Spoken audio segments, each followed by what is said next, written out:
আসসালামু আলাইকুম, স্বাগতম জানাচ্ছি আজকের পত্রিকার প্রধান প্রধান শিরোনামগুলি জানবার জন্য। আমরা প্রথমে দৈনিক ইত্তেফাক দিয়ে শুরু করব। ইত্তেফাক আজকে শিরোনাম করেছে আন্দোলনের মুখে প্রধান বিচারপতির পদত্যাগ। পদত্যাগ করেছেন আপিল বিভাগের অন্য 5 বিচারপতি।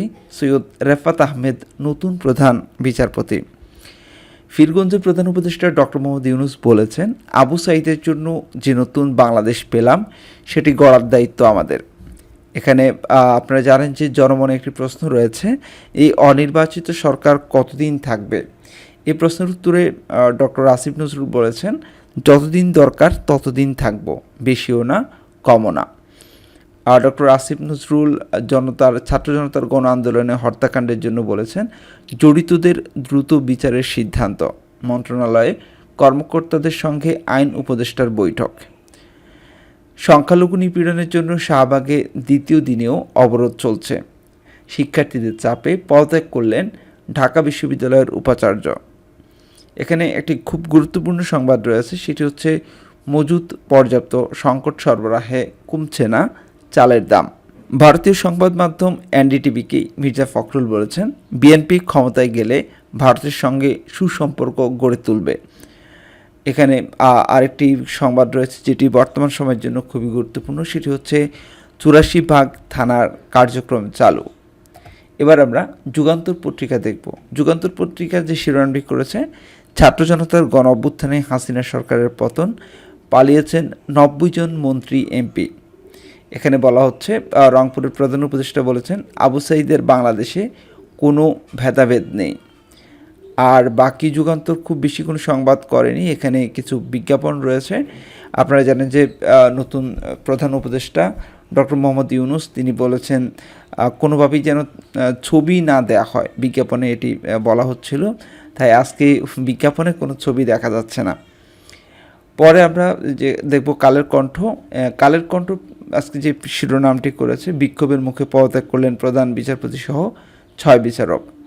এখানে বলা হচ্ছে, নতুন বাংলাদেশ গড়ার আহ্বান জানিয়েছেন প্রধান উপদেষ্টা। এখানে ডক্টর মোহাম্মদ ইউনূসের সঙ্গে কাজ করার প্রতিশ্রুতি দিয়েছে মার্কিন পররাষ্ট্রমন্ত্রী। আরেকটি খুব গুরুত্বপূর্ণ সংবাদ, এটি একটু আমি বড় করে আপনাদের দেখাতে চাই। বলা হচ্ছে, এটিএম বুথের টাকা যেন সোনার হরিণ।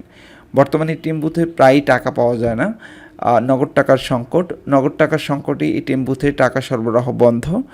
এটিএম বুথে লেখা আউট অফ সার্ভিস, টাকা পৌঁছাতে পারছে না সরবরাহকারী প্রতিষ্ঠান। ব্যাংক থেকে সর্বোচ্চ 2 লাখ টাকা ওঠানো যাবে। এখন কিছুদিন আগেও ছিল 1 লাখ, সেটি বাড়িয়ে করা হয়েছে 2 লাখ টাকা। বর্তমানে ব্যাংক থেকে সর্বোচ্চ 2 লাখ টাকা তুলতে পারবে।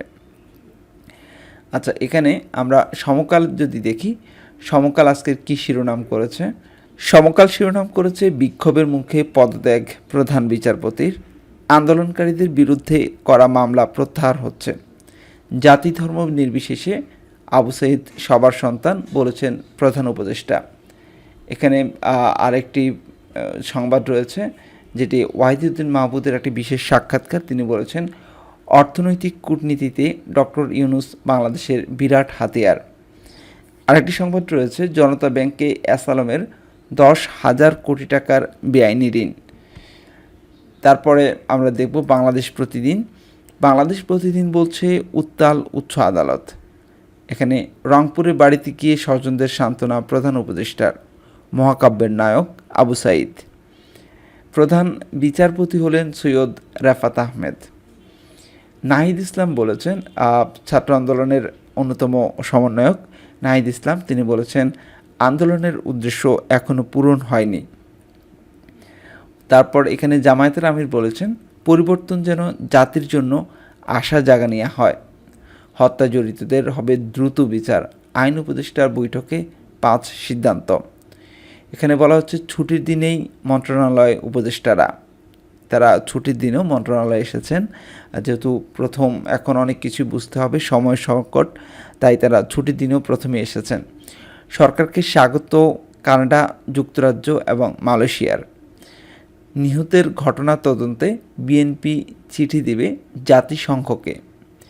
এ ছিল বাংলাদেশ প্রতিদিনের শিরোনাম। আমরা যদি জনকণ্ঠ দেখি, জনকণ্ঠে এসে বলা হচ্ছে, বিজয় যেন ব্যর্থ না হয়। রংপুরে আবু সাঈদের বাড়িতে গিয়ে ডক্টর ইউনূস। প্রধান বিচারপতি ওবায়দুল হাসানের পদত্যাগ।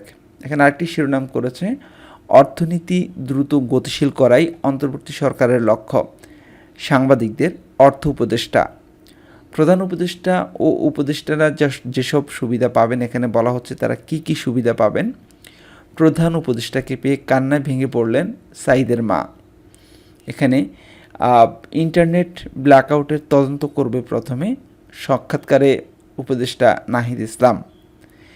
এখানে বলা হচ্ছে সারা দেশে 538 থানার কার্যক্রম শুরু। অন্তর্বর্তী সরকারকে স্বাগত জানালো কানাডা।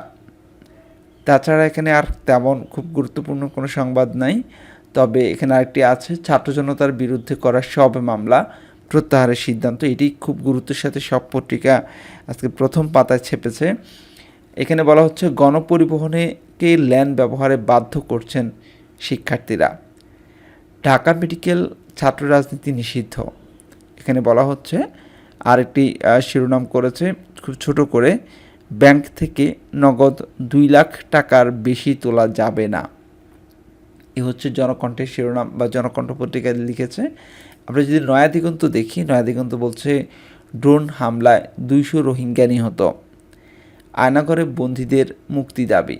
এখানে বলা হচ্ছে নতুন সরকারকে অভিনন্দন জানিয়েছে কানাডা ও মালয়েশিয়া। ডক্টর মোহাম্মদ ইউনূস বলছেন, আমরা মরার জন্য দেশ বানাইনি, গড়ার জন্য দেশ বানিয়েছি। এখানে আরেক শিরোনাম বলতে বাকি সব শিরোনামগুলি যেন ইতিমধ্যে জেনেছি। সারা দেশে 538 থানার কার্যক্রম শুরু। এখানে বলা হচ্ছে মার্কিন আইন প্রণেতাদের চিঠি, হাসিনা পদত্যাগ করলেও জবাবদিহিতা প্রয়োজন। সংখ্যালঘুর উপর হামলা নৈরাজ্য সৃষ্টির অপচেষ্টা, এটি ডক্টর খালিদ বলেছেন। প্রধান বিচারপতি হলেন সৈয়দ রেফাত আহমেদ। এই শিরোনামটিও আমরা ইতিমধ্যে কয়েকবারই দেখেছি। এখানে আছে আইন মন্ত্রণালয়ের সভায় 5 সিদ্ধান্ত, গণ আন্দোলনের দমনের সব মামলা 3 কর্মদিবসের মধ্যে প্রত্যাহার। এখানে আর তেমন কোনো শিরোনাম, পুলিশকে অস্থির করার দায়িত্বে কনস্টেবল জয়। এখানে আরেকটি ব্যাপার আছে, সেটি হচ্ছে হেফাজতের গণসমাবেশ 13, 16 ও 21 সালে নেতাকর্মী হত্যার বিচার দাবি। এ ছিল নয়া দিগন্তের আজকের যে শিরোনামগুলি সেগুলি। তো এই ছিল আজকের সফল গুরুত্বপূর্ণ পত্রিকাগুলির শিরোনাম। আশা করছি আপনারা সবগুলি সংবাদই দেখেছেন এবং গুরুত্বপূর্ণ সংবাদটি আপনারা চাইলে অনলাইন থেকে পুরোপুরি দেখে নিতে পারেন। তা আজ এ পর্যন্তই। এতক্ষণ পর্যন্ত যারা সাথে ছিলেন সবাইকে অসংখ্য ধন্যবাদ। আল্লাহ হাফেজ।